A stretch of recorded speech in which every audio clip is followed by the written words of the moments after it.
এই ধৈর্য কি কোনো গুণ, কোনো অনুভূতি, কোনো দৃষ্টিভঙ্গি? আমার জন্য ধৈর্য এক বাহন। আপনি হয়তো ভাবছেন এই কেমন বাহন? বাহন তো ঘোড়া হতে পারে, হাতি হতে পারে, উটও হতে পারে, কিন্তু ধৈর্যকে বাহন বানানো মানে? চলুন আপনাকে একটা কথা বোঝাই।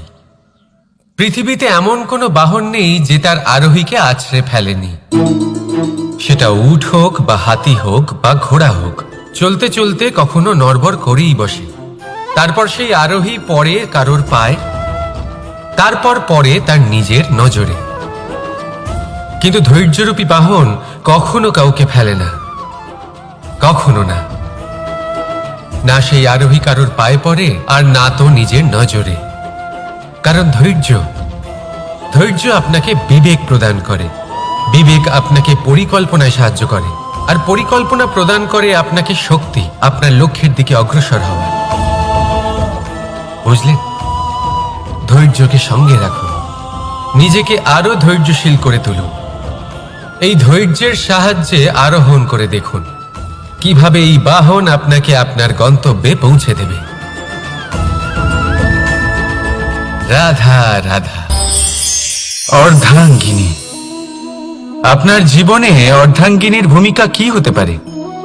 আপনি বলবেন সেরকমই যেমন আমার জীবনে রুক্মিণীর ভূমিকা।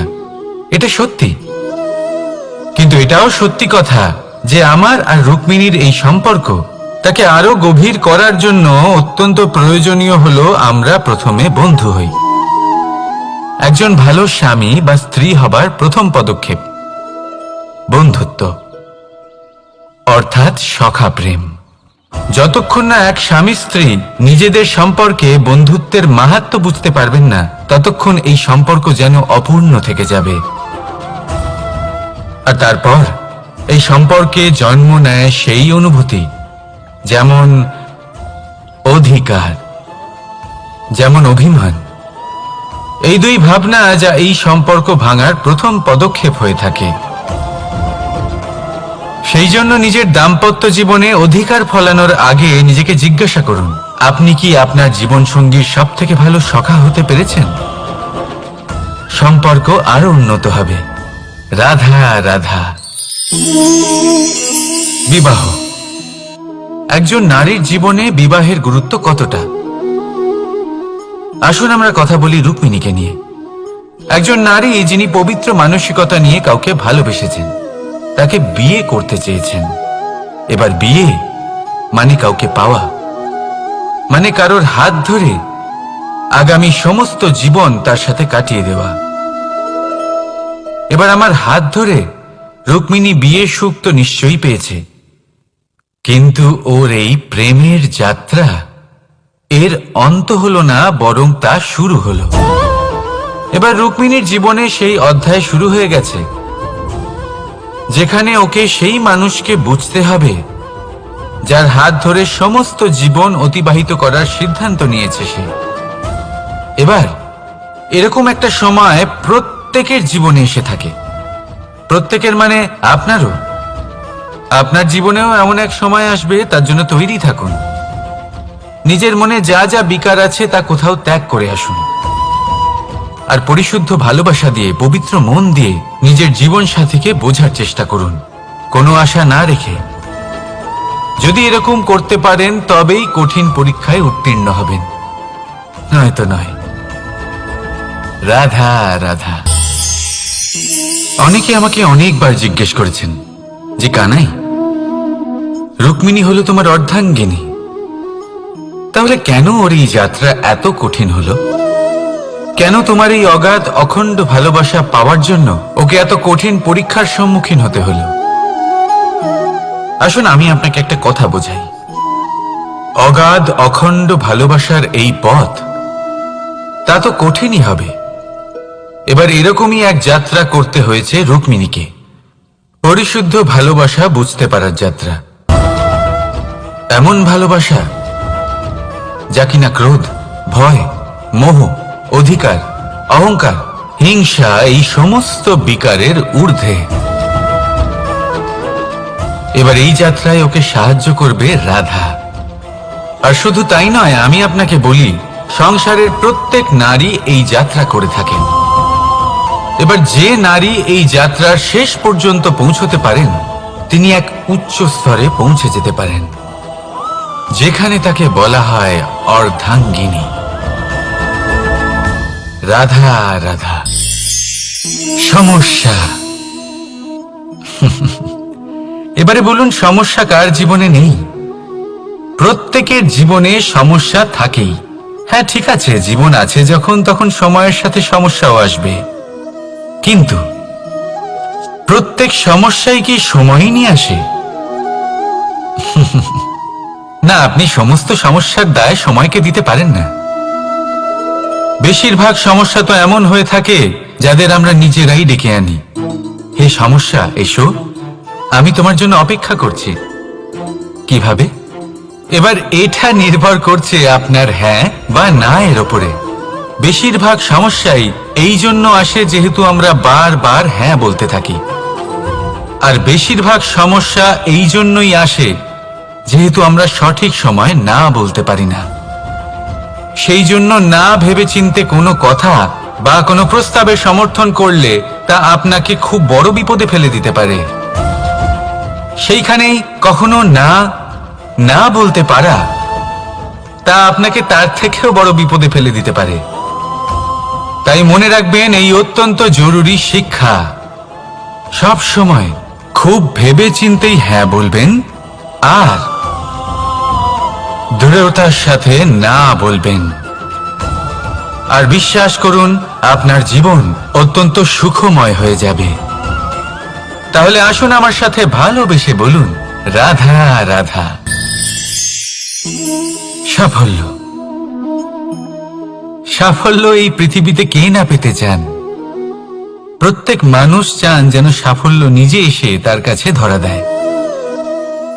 এবার সাফল্য তাদের কাছে এসে ধরা দেয় যারা নিজের পা ধরাতলে রেখে চলেন, যারা স্বপ্নের জগতে বিচরণ না করে বাস্তবের মাটিতে পা রেখে চলেন, এবং তাও দৃঢ়তার সাথে। সাফল্য তারা পান না যারা বাড়িতে বসে বসে শুধু স্বপ্ন দেখেন। সাফল্য নিজে থেকে তাদের কাছেই আসে যারা নিরন্তর চেষ্টা করেন, যারা পরিশ্রম করেন আর নিজের এই জীবনকে অন্যের কাছে সফল করে দেখান। তাহলে সিদ্ধান্ত হলো আপনার। সফল সবাই হতে চান, স্বপ্ন সবাই সার্থক করতে চান। স্বপ্ন তখনই সার্থক হয় যখন পরিশ্রম করবেন, আর সাফল্য তখনই আপনার সাথে থাকবে যতক্ষণ আপনি বিনম্র থাকবেন। তাহলে আসুন আমার সাথে ভালোবেসে বলুন, রাধা রাধা। এই পুষ্প দেখতে পাচ্ছেন আপনি? কি সুন্দর এই পুষ্প। সবাই চায় এরকম কোনো এক পুষ্প সে নিজের করে নেবে, নিজের কাছে রাখবে। এবার ভাবুন, এই পুষ্প যে সম্মান পায় তা কিসের জন্য পায়? শুধু কি তাকে সুন্দর দেখতে বলে? আসুন আপনাকে একটা কথা বোঝাই। এই ফুল যখন গাছে থাকে তখন এই রূপ আমাদের আকর্ষণ করে। এই ফুল দিয়ে যদি আপনি মালা বানান, কোনো মূর্তিতে দেন, তাহলে তা সম্মানের নিদর্শন হয়। এবার এই ফুলই যদি আপনি বিছানাতে ছড়িয়ে দেন, তাহলে সেই দৃশ্য দেখে সেই সুবাসে আপনার মন পুলকিত হয়ে ওঠে। কিন্তু ভাবুন, এই পুষ্পই যদি আপনি চিতায় সাজান, তাহলে এই পুষ্পকে আর কেউ সম্মান করে না। একই রকম কথা, সেই একই পুষ্প এক পরিস্থিতিতে সম্মান পাচ্ছে, এক পরিস্থিতিতে নয়। কেন? কারণ এতেই লুকিয়ে রয়েছে একটা গুরুত্বপূর্ণ শিক্ষা। এর সারমর্ম হলো এটাই যে এই সম্মান ব্যক্তি বা বস্তুকে করা হয় না, সম্মান করা হয় সময় এবং পরিস্থিতিকে। এবার এই যে সময়, তা কখনোই আমাদের বশে থাকে না। আমাদের বশে থাকে পরিস্থিতি। আমাদের পরিস্থিতি কেমন হবে তার সিদ্ধান্ত স্বয়ং আমরাই নিই, আর যেরকম আমাদের পরিস্থিতি হবে সেরকমই আমাদের সম্মান করা হবে। তাহলে আসুন আমার সাথে ভালোবেসে বলুন, রাধা রাধা। আপনি কখনো কোনো ঝর্ণার ধারে বসে থাকুন আর সেই ধ্বনি শুনতে থাকুন। আহা হা হা, সেই ধ্বনি মনকে শান্ত করে দেয়, আমাদের মধ্যে এক আনন্দের সঞ্চার করে। একেই আমি বলি নৈসর্গিক সঙ্গীত। কখনো ভেবে দেখেছেন এই সঙ্গীত উৎপন্ন করার জন্য জলকে কত পরিশ্রম করতে হয়, কি না করতে হয়? ভেবে দেখুন সেই জল কোথা কোথা থেকে পড়েছে, কত কত পাথরের সাথে ধাক্কা খেয়েছে, কত তীক্ষ্ণ পাথরের সাথে সম্মুখীন হয়েছে, তাকে কিভাবে পার করেছে, নিজের শরীরের সাথে লেগে থাকা সেই পাথরের সাথে কিভাবে সংঘর্ষ করেছে, কিভাবে সামনে এগিয়েছে। ভাবুন, এই সব কিছু হওয়ার পরেই সেই সঙ্গীত উৎপন্ন হয়েছে। এই ঝর্ণার এই মধুর সঙ্গীত কখনো আপনার কান পর্যন্ত পৌঁছতই না যদি সেই জলের বিরোধিতা করার জন্য সেই পাথর না থাকতো। এর সারমর্ম কি হতে পারে? সারমর্ম হলো একটাই, এই সব বাধার সম্মুখীন হন, এদের থেকে দূরে পালাবেন না, কারণ এই বাধা হলো নৈসর্গিক। সবার জীবনে এই বাধা রয়েছে, তার সম্মুখীন হন, জীবনের সামনে এগোন। আর আপনিও নিজের ভেতর থেকে সৃষ্টি করুন এই নৈসর্গিক সঙ্গীত, আর এই সংসারে ছড়িয়ে দিন শান্তি আর প্রসন্নতা।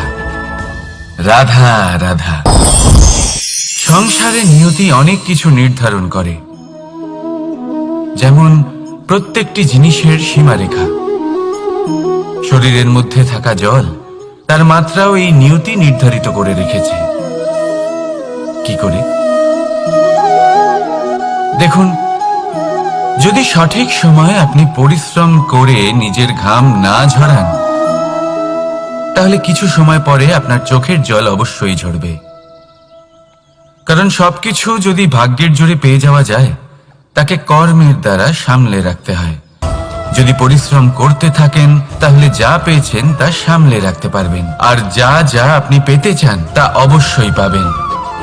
কিন্তু যদি পরিশ্রমের থেকে দূরে থাকেন, তাহলে যা পেয়েছেন তা তো হারিয়ে ফেলবেনই, আর যা পেতে চান তার তো কোনো প্রশ্নই ওঠে না, আর বয়ে যাবে শুধুমাত্র অশ্রু।